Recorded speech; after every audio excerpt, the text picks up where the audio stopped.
Over the past few months, I've been absolutely drowning in games. In fact, it has become such a problem that I decided to take a break and reset by, well, playing more games. I recently made my annual trek down the street to PAX West to meet a ton of great developers and play some demos for a wide variety of titles. As you can probably tell by the title of this video, the deed has been done, and I'm here to spread the gospel of what I have seen. Let's get into it. Pepper Grinder is a game surrounding a girl and her drill. Over the course of numerous levels, you will carve up several precariously structured islands through fluid movement and platforming in an effort to retrieve your stolen treasure. Now I have to say, this was probably one of the best feeling games I touched throughout the weekend. The controls and pacing of the action left me energized and excited to play for hours. Similar to something like Neon White, every level had me chasing a flow state where I would be building momentum that ultimately had me tearing through the map. Although the platforming and puzzles are relatively simple from what I got to see, the speed at which you move through each screen forces you to think on your feet and keep your hands reactive. I don't think the game will be too deep on the story or characters, but it's certainly set up to be an addicting arcade-style experience that might have even the most casual player attempting speedruns. Check it out when it releases sometime next year on PC and Switch. This next game was the talk of the town during PAX. It's a little project called Biomorph. I actually featured it in my most anticipated Metroidvanias video earlier this year, and I don't want to toot my own horn or anything, but I was right, this game is fire. It's essentially if Ben 10 and Kirby had a baby, which, to be honest, is a thought I now want to immediately erase from my head, so yeah. The game centers around the main character's ability to use the DNA of fallen enemies to steal their form. You can then use your new alien form to gain an edge in combat or get past environmental obstacles. While the concept is hardly new, Biomorph manages to freshen things up with a unique world, gorgeous art and cutscenes, and the promise of intriguing lore. While I think we'll need to wait for the full release on PC and Switch to see if it can deliver on all those promises, I really enjoyed what I played of the demo, which you can try out right now on Steam.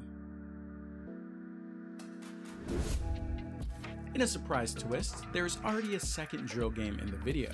Everdeep Aurora is a game that caught my eye this past summer entirely due to its unique art style. It is a visual portal to the past with its retro-inspired design that harkens back to the OG Game Boy Color days. My interest deepened when I saw the teasers of what seemed like an expansive world with a diverse cast of characters. After getting hands-on, I am now convinced this will truly be a fantastical experience that will easily separate itself from the pack once it's released. Ultimately, this game has the hook of a SteamWorld dig game and the whimsy of a Ghibli film. The game creates the perfect atmosphere for intrigue and discovery by removing the threat of danger and instead focusing on mystery and wonder. The story, environments, and NPCs you meet will be a strong driving force that keeps your hands glued to the controller. It's a welcoming adventure with very little barrier to entry that I'm excited to dig deeper into when it releases sometime next year on PC. There's a pretty cool story about this game. I had actually been seeing videos and images of it for over a year on Twitter or X or whatever. Now, I see a lot of content on social from games that look awesome, but will likely never see the light of day, and I was convinced this was one of them. Well, color me surprised when I show up to a special indie event and see Eric, the solo developer, set up with a very real, very playable demo in the back of the room. And let me tell y'all, this game rips. It might be my favorite demo I played that weekend. The art and lighthearted tone felt perfect, the controls felt incredibly crisp, and I am not exaggerating when I say I was seeing flashes of Celeste before my very eyes. This might be the best non-vaporware I have ever played, and I am desperate for the full release. I'll be doing a separate video on this later, but the Kickstarter is on the way, so keep an eye out to support this game so that Eric can continue to work full-time on this project and get it out as soon as possible. Knight vs. Giant had to be one of my personal biggest surprises of PAX. I know you all like roguelites, and oh boy, do I have a roguelite for you. Imagine Hades, but instead of Greek mythology, it is set around King Arthur's court. That is Knight vs. Giant in a nutshell. It's just a very solid, very fun action roguelite in a cool mythical setting. I walked up to this demo with a friend, and the rep tells us that nobody had beaten the final boss all weekend, and immediately we took that as a challenge.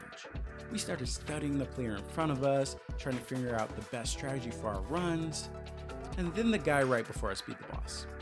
And then my friend beat the boss. And then I did not, because I guess I'm bad at video games. The point is, this was a game that immediately sucked us in.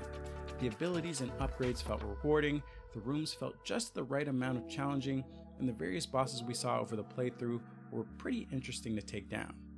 My only critique was that I personally felt the art style was lacking a certain level of polish, but that's honestly something I can look past, assuming the gameplay only gets better by the time of the release. The game is set to release on PC sometime this year, but you can play the demo right now and get a feel of what to expect. Thank goodness You're Here was tied for one of my personal games of the show.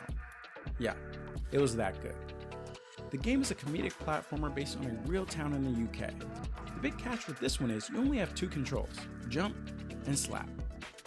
I am not lying when I say I could not stop smiling through my demo, to the point where I was getting self-conscious that I was looking like an idiot.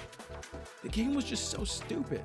I was slapping any and everything I could find, and although most of the time it had almost no impact on the progression of the game, almost all of the time it was funny. That was just the beginning though. There were some incredible cutscenes and dialogue moments that had me wanting to burst out laughing at my demo station.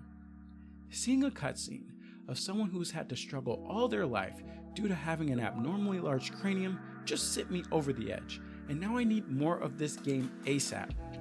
I don't know if this brand of humor will be everyone's cup of tea, but even though I didn't understand half of the game's British inside jokes, I just think that made it funnier.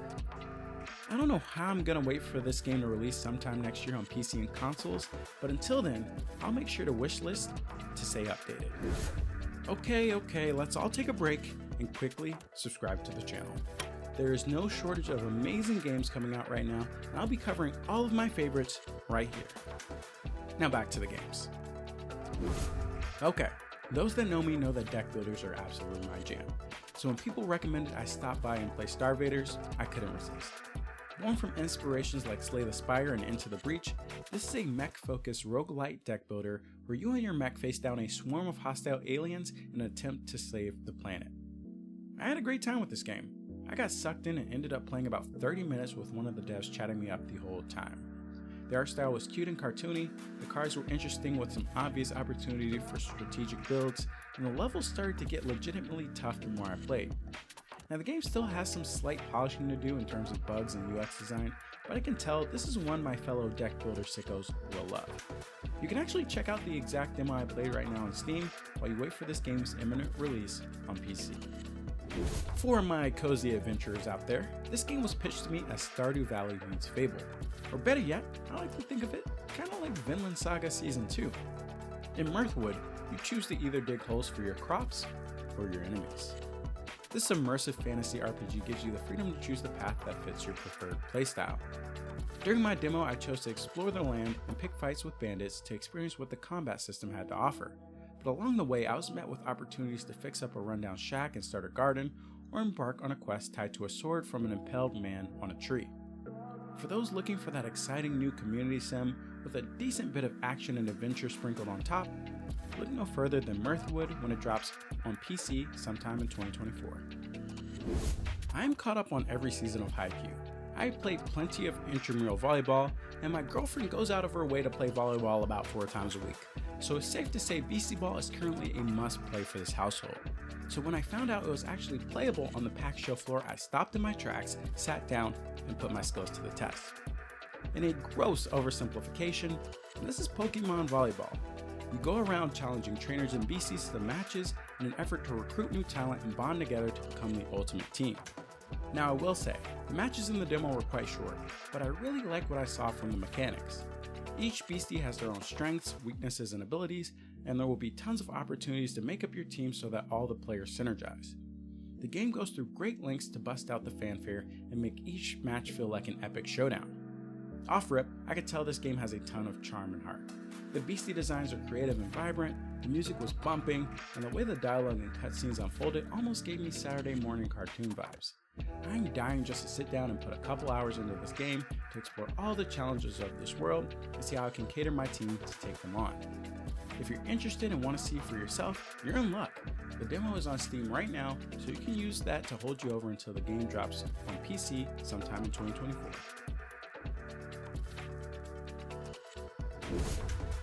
There's a famous quote in gaming that says, and to that I say, Objection.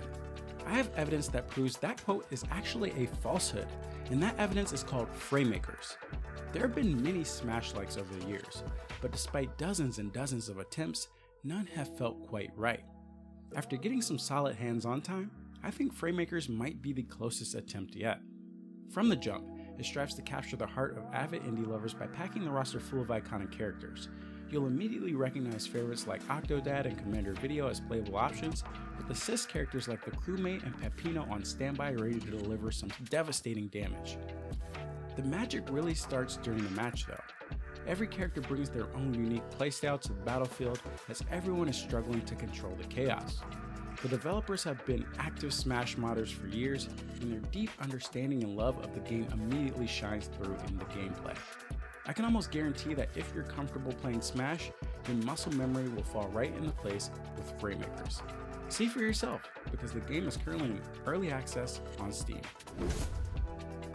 Rounding out the list, we have one of the first games I played and what ultimately became my other game of the show. Another Crab's Treasure is the latest title to step up to the plate and try and capture some of the magic that From Software has crafted over the last few decades. It's a Souls-like that brings all of the challenge the genre is known for, while also balancing things out with a lighthearted art direction and narrative. From a gameplay perspective, I can say that this game is indeed tough. I felt like the controls were pretty responsive and the combat encounters were relatively fair, but it will definitely take some practice perfecting the parries, shell special abilities, and dodging. That being said, I was able to defeat one boss and attempt another, and I was pretty amazed at how detailed and exciting the attack patterns and abilities were. It was a clear indication to me that even on an indie scale, there was a level of care and thought being put into this game that would no doubt make my fellow masochists happy. I can't wait for everybody to get a chance to try this sometime next year on Xbox, Switch, PC, and Game Pass. Before you go, please remember to do these devs a favor and wishlist all the games that look interesting to you. It really helps them out and it's completely free. In the description below, you should find a link that takes you to a Steam page I curated with all the titles in this video. Now, with that, go check out this video to see more fantastic upcoming indies and enjoy the rest of your day.